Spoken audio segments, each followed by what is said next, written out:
Okay, got my white in my airbrush, the new opaque white, which is great. Again, I made a comment about checking out that video on the opaque white. I got a little bit of lint that's stuck on here. That's okay. No big deal. Coming in with my white here, blow off some of that lint. And I'm going to come in and see how that white comes in on top of that yellow. I'm going to experiment with it a little bit and see how thin I can make some little lines coming up. Okay, that's good. That way I can come back in with my stencil again. I'll use a little one this time.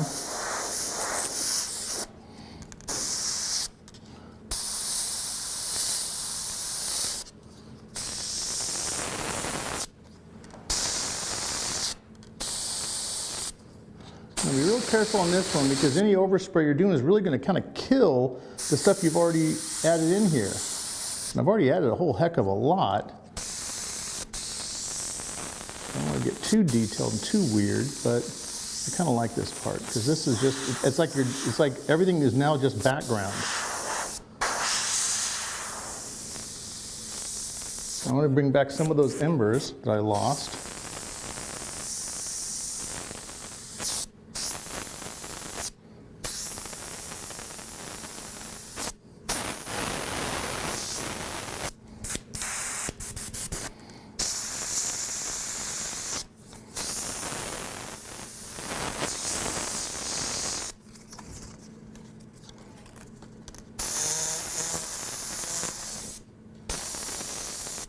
Now some of this white will reactivate some of these candies, which is fine. I don't mind a little bit of that red coming in.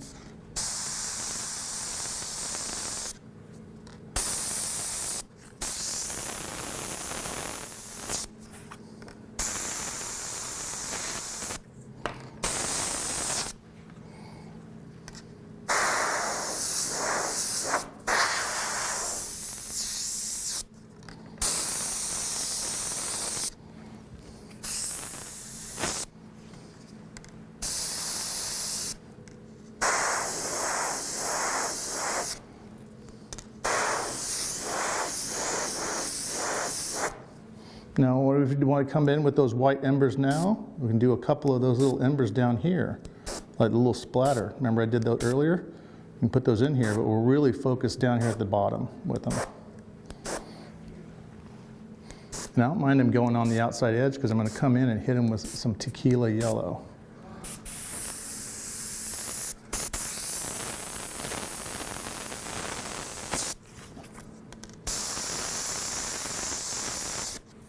A way to make sure you don't get too much overspray in the piece, aim at your stencil more than the piece. The more your paint is going on the stencil than anywhere else.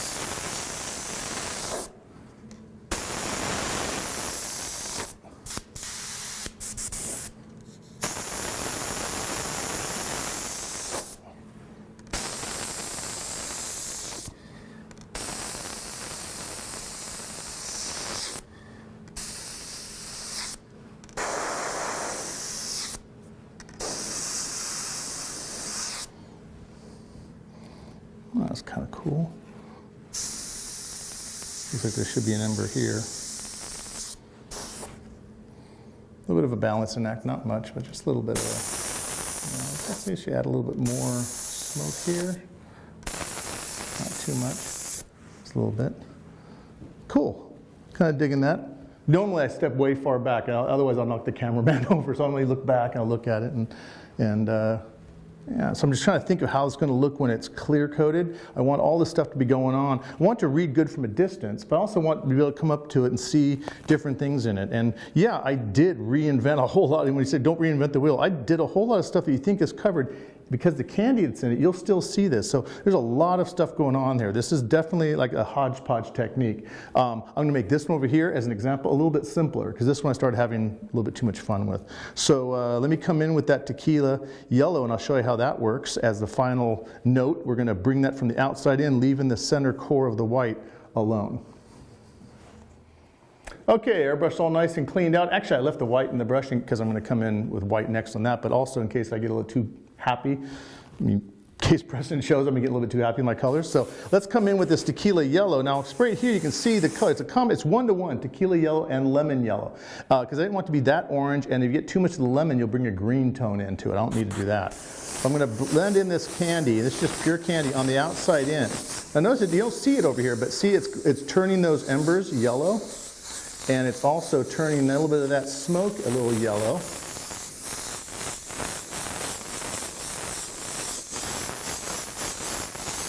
I want that. I don't want this. I don't want the absolute center to be, yellowed out. I want it to stay white, but I do want to bring this from the outside in.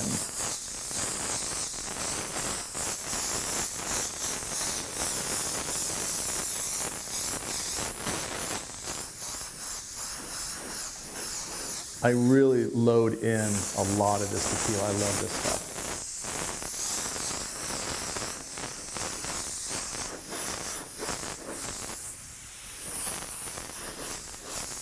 Actually there.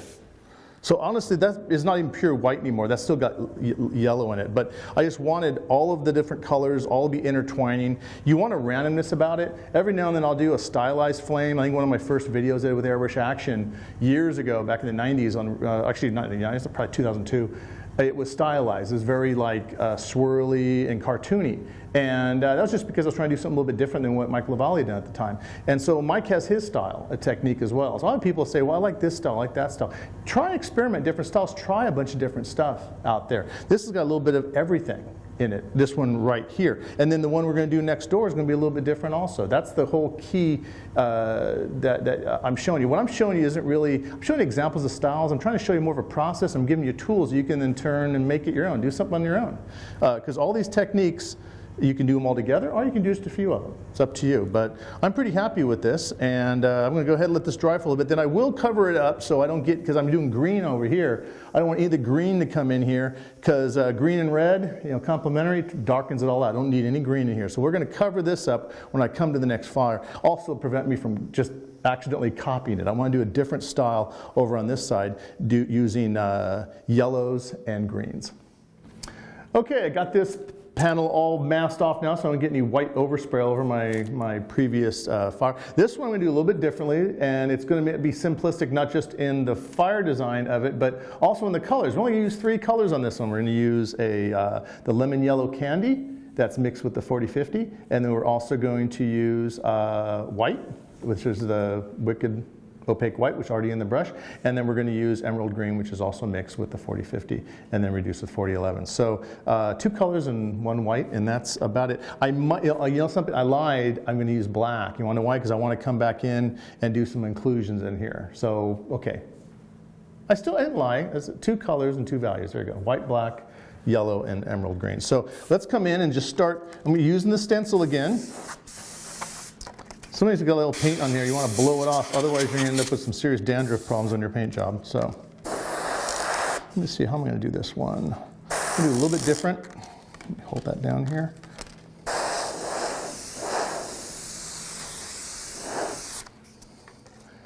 And then I'm going to bring this one in. I'll do this.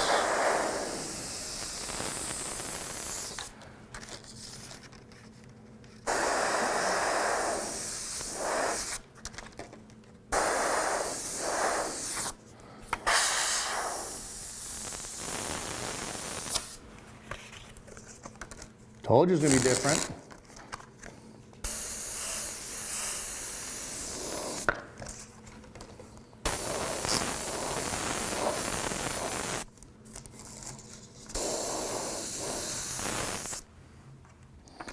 A little bit of a color, a little bit white in there. I'm just kind of sculpting it and kind of having fun with this. You kind of have to kind of see where the design, where you want to kind of go with the design. I'm going to do a little ember right there, and then bring that up, really kind of soft there.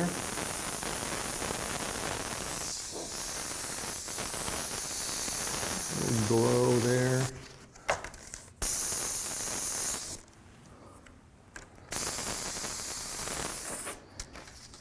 I had a little white right in here, so I'm going to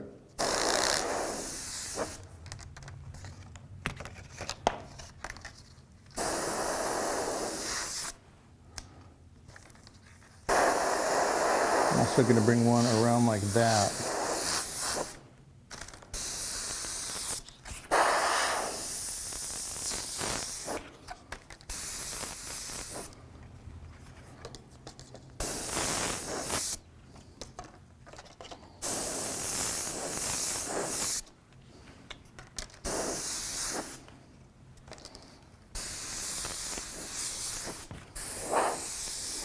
It almost has more of an organic, like a leaves or something going on here. So I'll come in and kind of give it a smoky look. Glowing ember up here as well.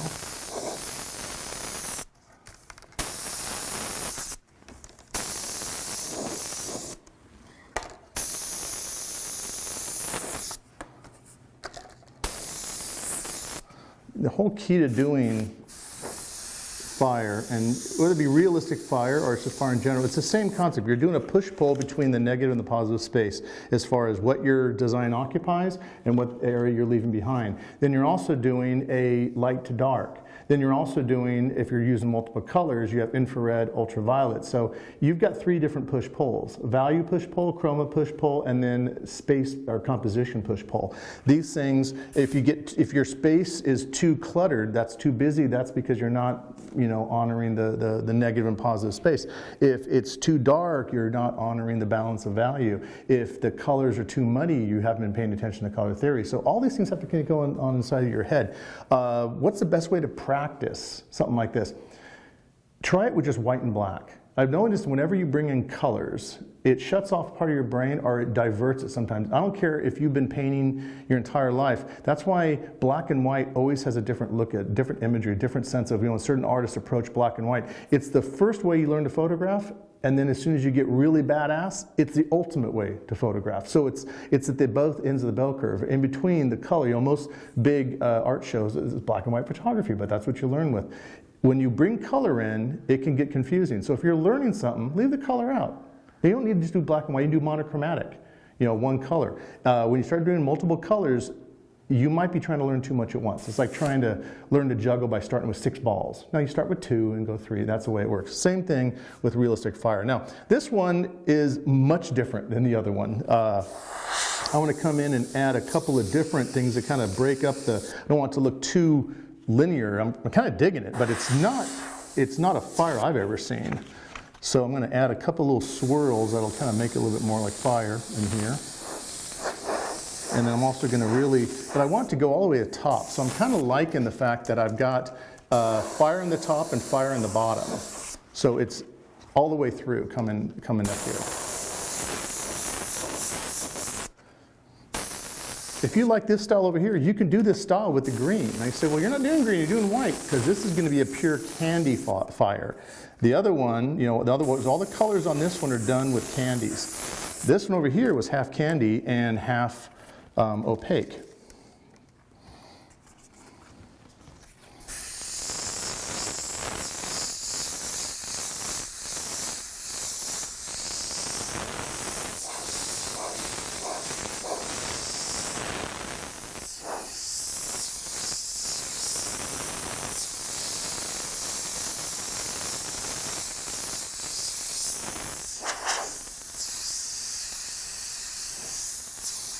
Now you like to bring in the freehand elements like this, little dagger strokes,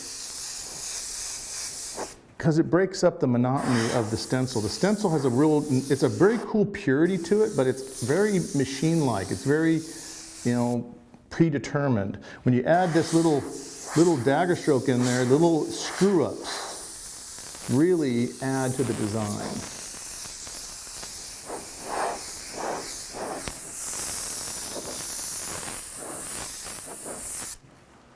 I'm kind of digging that. That's looking good.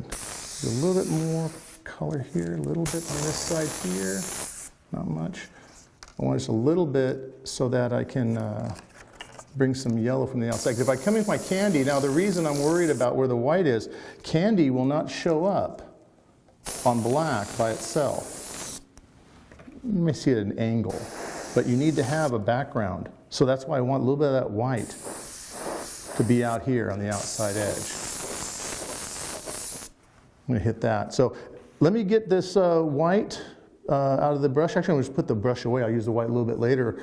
But next color I'm going to come in with is going to be the lemon yellow candy, which I mixed 3-to-1 ratio, 3 parts candy to 1 part of the 40-50, and then add about 5% reducer, stirred it up, of the 40-11 reducer that is, stirred it up, let it sit in the cup, 15 minutes, and then put it in the airbrush. I'm going to come in and just really just blast this whole thing with the lemon yellow, then bring in the emerald green, then lastly, the little white highlights in the center. Okay, got my lemon yellow in the brush, and I'm going to just make sure it's spraying good. And I'm going to come in from the outside edge. I want even a little bit here, because there might be some overspray, and it might show up. I bring it from the outside in to the design. But I want it to be as the lightest area in the center, because that's the hottest part of the flame. And even though this is kind of weird, it's really weird and stylized flame, I'm still following the rules. You say, well, what rules? Oh, well, if you're duplicating something from nature, you got to follow the rules of nature. You know, if you're going to make wood grain, you have to make it look like wood grain by following the rules that dictate wood grain. For fire, it's basically called thermodynamics. Also, fluid dynamics follow it. So when you understand how fire works, you can actually paint it better.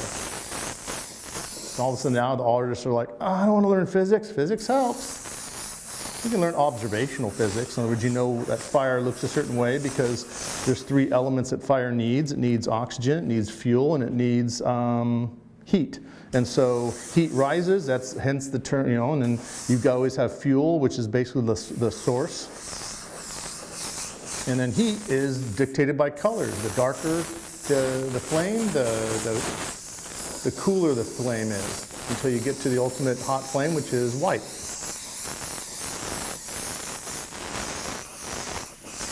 I'm also looking at an angle to see how wet this is getting. I don't want to get too wet. It'll start getting kind of goofy on me. So now the lemon yellow, if you look at this, you're almost like, this is almost kind of it has kind of a green look to it. Your eye is referencing this tape, which is a chrome yellow, which is, understand, if you have a yellow, your yellow is going to go either direction of the color wheel. So yellow, there's no such thing in paint as a pure yellow. There is in light, in projection color theory, there is a pure yellow, but in reflective color theory, which is the actual concept of paint, the yellow is going to be kicked to either side by the other primary. So you're going to have a red or an orange yellow, you're going to have a blue or what's considered a green yellow on the other side. And in this situation, lemon yellow is our version of a green yellow. It's got a little bit of a green into it because it's the lemon side.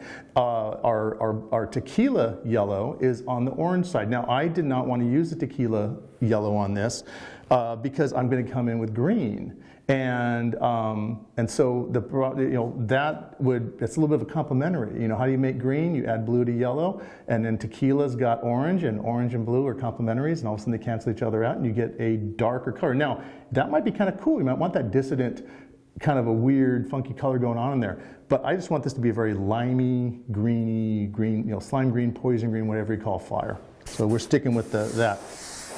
If I yank this tape off, though, you would not see this as being green. You'd see it as being just yellow. But we're going to come in with our emerald green, which then you won't even be, you know, worried about the green anymore in this yellow, because the emerald green is just going to dominate the entire image. Okay, very happy with that, and let that dry a little bit, and then I'm going to go clean this brush out and get my emerald green. Okay, I've got my emerald green candy in my airbrush, and remember, exact same mix we did with the lemon yellow, 3-to-1 with the 40-50, and then 5% 40-11, stir it up, sit 15 minutes, 40-11, not the other ones, 40-11. So that's been sitting, and I'm going to come in. I'm going to be really careful. This is a very dark green. Now, could I have used poison green instead, which is also one of the candies that Createx has in the Candy 2.0 line? I could have, but I want to keep this simple. I can always blend this and get something similar to it, but I really wanted that emerald green. And when this is cleared, it's really going to show up nice, because the outside area here, it's kind of, I'm darkening, it's kind of going away. You'll see it when it's clear coated.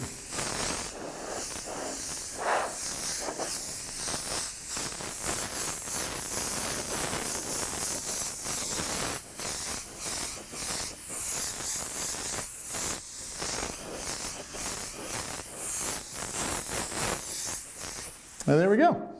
Now, let's put a little air on it right here.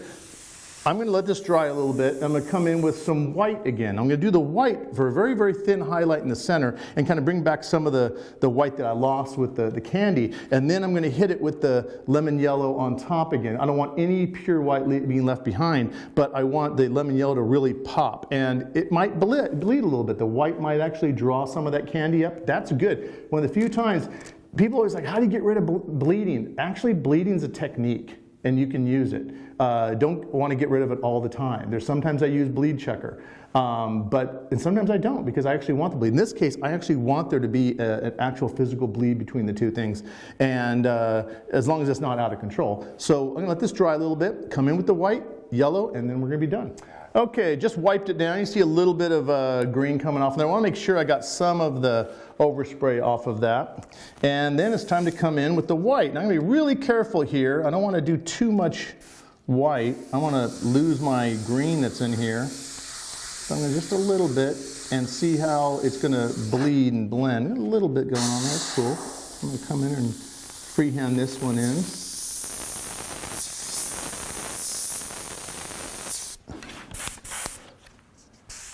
Let's see, I'm going to bring this guy in white, more white here. Kind of started in that way. This guy down here too. I'm going to do white here.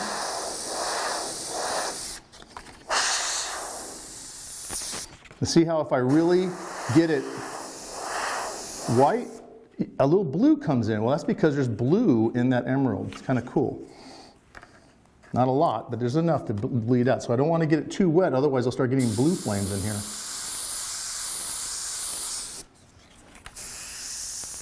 Because it'll leach out the dominant color.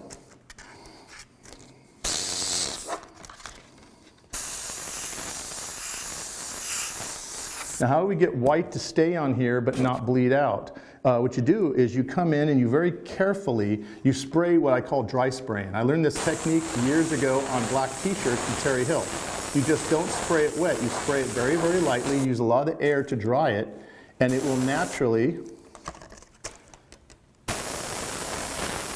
apply the white without the water or solvent or whatever paint you're using to reactivate. Won't do it. Looks out pretty good.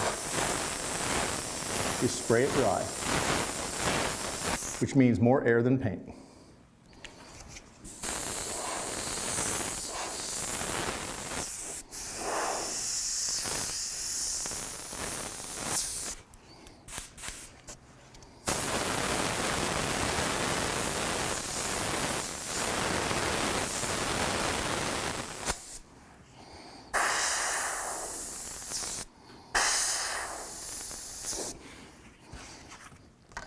Use this little guy right here to create a little dot right there.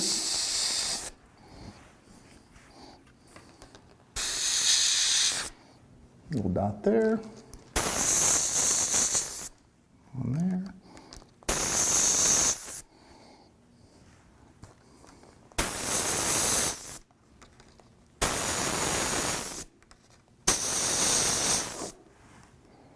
It's kind of cool. I like that.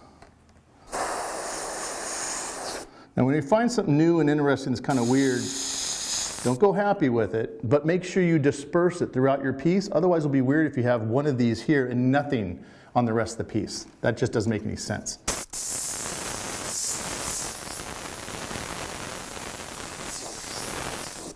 I always tell people when you're experimenting, be careful. If you don't have time to experiment, because you may all of a sudden go, oh, that's really cool. And then you're like, oh, crap, I got to do that on everything. Oh. No good deed goes unpunished. Let me grab my little guy, my little stencil here. That way I can kind of maybe do a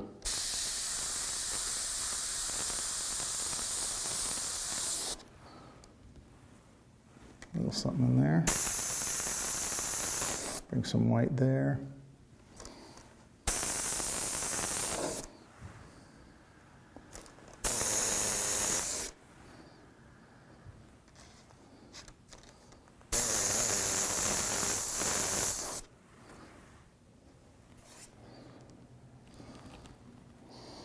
I don't want to do too much, but man, you start having fun. You're like, just a little bit more here and there, just a little more.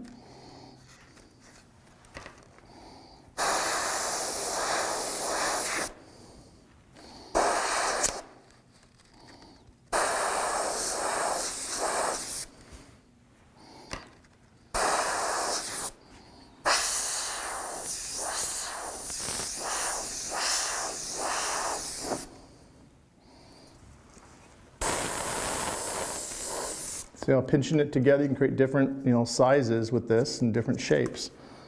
That's why I kind of like this stencil, but I'm good. Now I could just leave this alone and just leave it white on the green. It's kind of a cool look right there. What I'm going to do is I'm going to leave this down here alone, but I'm going to bring yellow from the top down. So that way you can still see some white, because I like the white that brought the blue in. It's kind of different. I like that little that teal that popped in there, and that's kind of cool. So I'm going to bring the candy yellow just down there, and we won't even cut away. I'm just going to grab the other brush real quick. I think I have it here somewhere. There we go. Is that it? No, that's green. Okay, we're going to cut away because I got to go find my yellow. So be right back. Okay, I've got my lemon yellow back in my brush. It wasn't in another brush. I had to clean the brush out. So I'm going to come in just from the top and blend in this lemon yellow right on top of that white.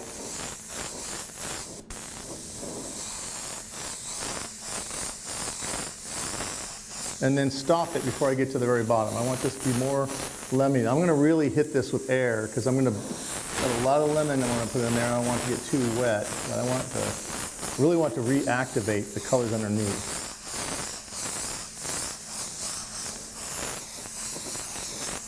There we go.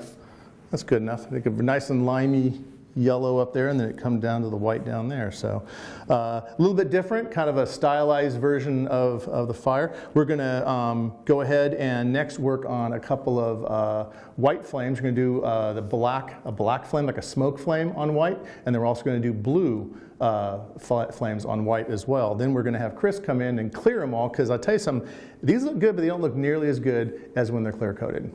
So I will see you in the next step.